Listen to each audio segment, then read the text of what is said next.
The whole world is practically on edge over the coup in the Republic of Niger, as the deadline for the coup leaders to restore democratic rule in the country has demanded by ECOWAS ended on Sunday.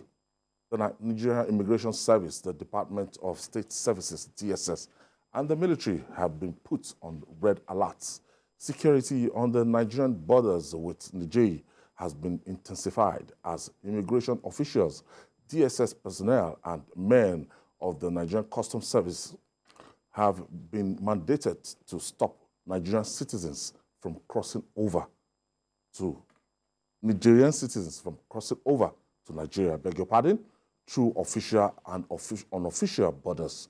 Speaking on the developments, the immigration controller in charge of Special Border Command, Mustafa Sani, said Nigerians should stay at home and not attempt to go to the Niger Republic until the embargo is lifted. Jide, apparently from what I'm saying, war is brewing between the ECOWAS and the Niger Republic. Well, sometimes it's difficult to predict what politicians might do, but it's difficult for me to see a war happening. With this alerts all over on both sides, Ayo, no-fly zone. we will not go to war against Ayo. We will not go to war against Nigeria. I'm extremely confident about that. I pray because I pray against it too. Because if we try it, we'll regret it. War is not fought by soldiers alone. If you simply look at the capabilities of both countries,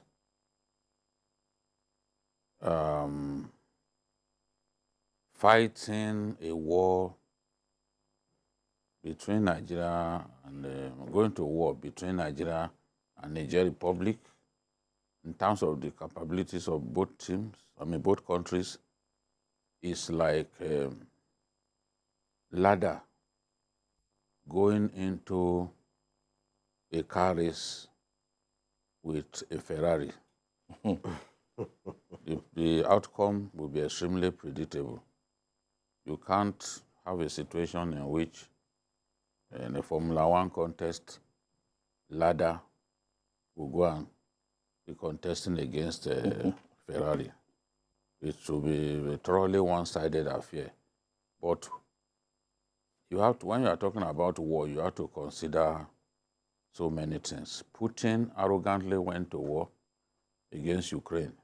He thought it would be just one or two weeks, and the president will start begging, oh, forgive us, this and that. They were even talking about regime change. They thought, oh, Shebi is a comedian that is the president of Ukraine. You and I know better now. Since March, he has not been able to deal a decisive punch to Ukraine. And Ukraine now has some capabilities that the world did not expect them to have. At this time, they can take the war into Russia mainland if they want, right now. And they can bring down planes if they want.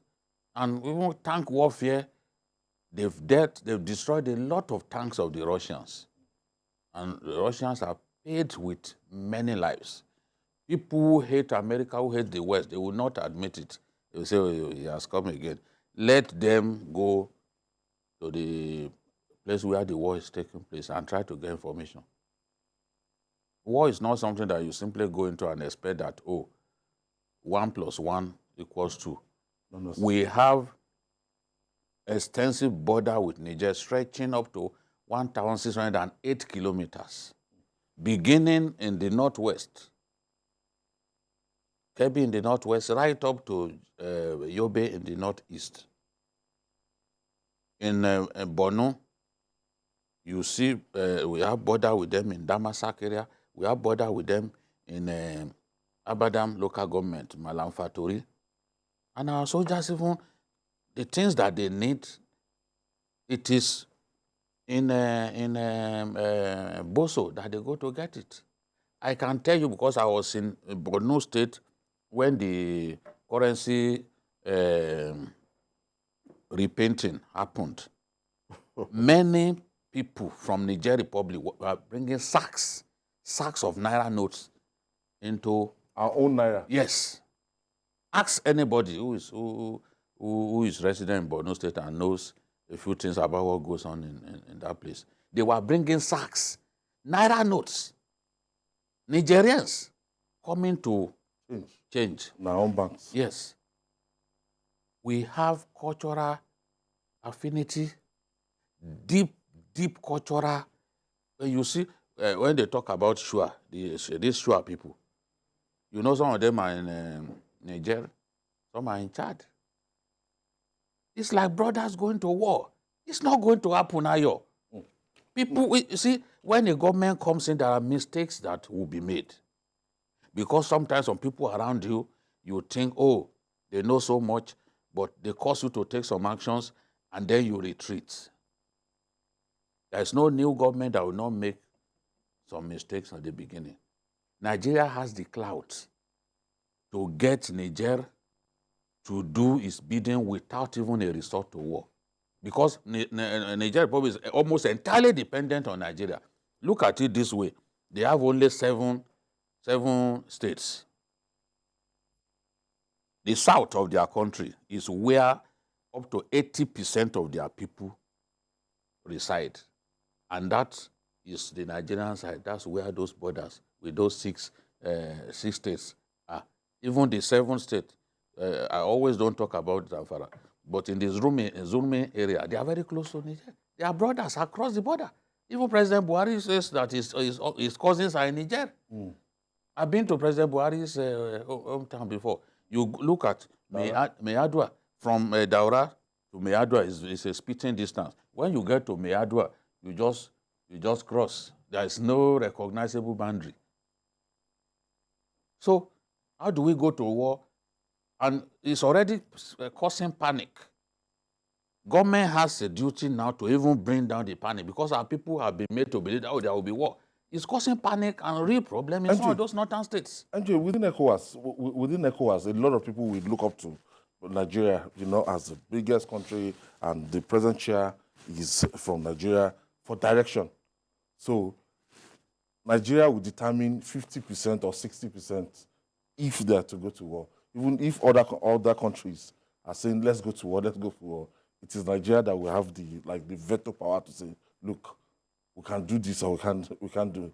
But from the body language of the federal government, we wait till Thursday with the last meeting, but it's not looking as if they are going to back down. Nothing will happen. Rather, just like they said, we'll see more sanctions coming in. And you see, Ayo, if you want to, as you are now, you want to have a quarrel with a 6-year-old primary, or rather an 8-year-old primary 2 pupil, and he's saying, yes, I'm going to fight you. I mean, he knows that even with your physique alone, he can't, but looking very well, you will know that this guy must have something for him to say. In fact, is the one, that 8-year-old is the one that is telling, no, I want to fight. He's the warmonger. He's the warmonger. He said, no, I want to fight Uncle Ayo. I mean, you will not be wondering. He will even tell you that I don't think your size is yes, a problem. yes. So when you see things like that, we need to calm down. It's like this Yoruba that says, Adete ole funwara. I mean, the leper cannot milk the cow. But the moment he puts his hand in the one you have already milked, it's gone. Nobody can take it. So we need a lot of diplomacy. Yes, after World War, we'll see come and Georgia. The war in Ukraine, between Ukraine and Russia, is an example. Everybody thought, in fact, Putin was saying the thing will be over within a week. They have been at this war since last year, 2022. March 2022. Almost 18 months now. So we need to exercise a lot of caution. And for once, I love the letter Chief Body George wrote to President Bola Ahmed Tinubu. Very sincere, very straight, and I mean, very apt. Said, no, we cannot afford to go to war. We have 5 states that borders Niger. Sorry, 6 states that borders Niger. Kebbi, Yobe, Borno, Katsina, Sokoto, Zamfara, and Sokoto. Sokoto, Jigawa. So, between Nigeria, between Daura and Niger, it's like crossing from Songo Ota to Lagos, to Alakuko, coming in from Songo Ota to Alakuko, for those who understand that terrain. No borders. No, rather, in fact, when you see some of the pictures of Nigerian borders on the internet, you just see it's like in the middle of a town. So we need to be very careful. Now, yes, Nigeria has stopped power supply to Niger. Yeah, we do things that will punish both the government and, as a collateral damage, the citizens, to force their government. But then, the worst of a democratic regime is still better than the best military regime. But you see, we are trying to help these Nigerians, but you can see the people clapping for the character who is their maximum ruler now. But it's not everybody. They can arrange. Yes, it could be. Maybe we do it here. It could be. Yes, you can arrange it now. It could be arranged. Clubs. Some of them, you give them placard, they even turn it upside down. They don't even know why you are filming them. So we need to be really, really careful, because the collateral damage. These guys don't care. They might just go and drop a bomb in Sokoto. Ultimately, these guys, it's all about backing down and reinstalling the democratic rule there before. But the military guys are so adamant. I think yesterday or today, they chose a prime minister saying that there's no going back. You see, they've taken that decision. We have to be careful. They're taking that decision. If we are not careful, they will kill that Bazoum. Yeah, and the finance minister, yeah. That is former President Buhari's main concern, that this guy, he feels for his life and those of members of his family. What we can do now, these guys have taken over. It's not in all cases that you can use force to restore order in a country. The damage has been done. The more days they stay in power, the more they consolidate. What we can do now is get the African Union involved. The African Union can take over the diplomatic efforts. Get them to agree to a short transition to civilian rule. Shebi is Bazoum that you complain about. Bazoum will soon go. Okay, let's have a short transition so that civilians can take over. Thank you for staying with us. Julia, ultimately, when they meet on Thursday, do you see ECOWAS backing down from that ultimatum? The ultimatum has expired now. So they'll go the way of diplomacy. Diplomacy is the way to go. Our continent and even our country has some fantastic diplomats that in this situation they will have advised on the way to go, so that the president doesn't take steps that people now heap all the blame on him. Because the way people are talking, oh, it's like Nigeria going to war. Of course, it's not a Nigerian resolution. It's ECOWAS resolution. Senegal is as angry as Nigeria. And they should come and fund it. Togo is as angry as Nigeria. You understand? All of them think that if this thing continues to spread, it will be like Arab Spring. Okay. This is like the West African version of Arab Spring. Because, you know, Arab Spring too, like play, started moving. So between 2020 and now, we've had 6 military rulers, all in one single belt. In fact, if you look at the map, They are all neighbors.